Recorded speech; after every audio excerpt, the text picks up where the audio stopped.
We can just as easily look at RNA-seq data for SERPINB7 by going to RNA-seq quantification gene FPKM project view.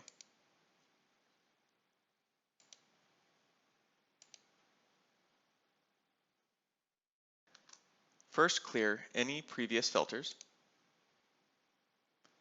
Then select under project name GSE 47944.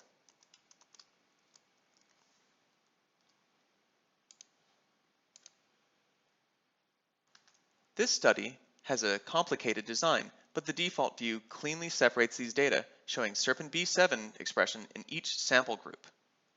Clear all filters again. And now we can look at an overview of SERPINB7 expression by disease by choosing the gene FPKM view.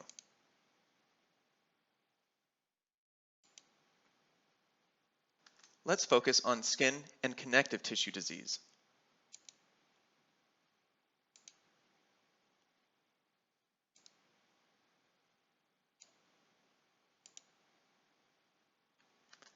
Go to the Task tab and click Specify Profile column.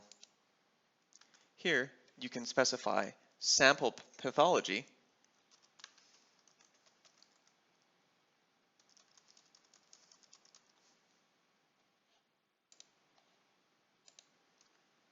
to separate the data between lesional and non-lesional samples. In ImmunoLand, all RNA-seq data are normalized to genes expressed at the 75% interval. This means that RNA-seq data can be compared between studies. Clear all filters, and then filter again under project information for psoriasis.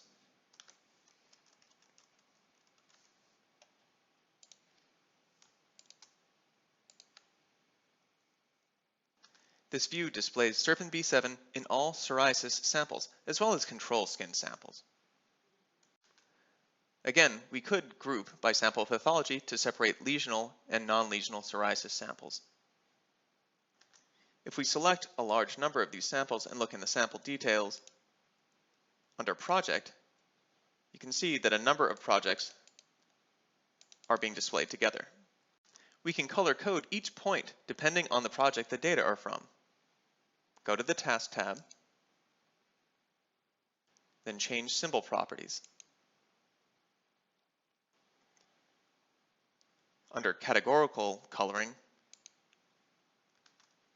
choose project name.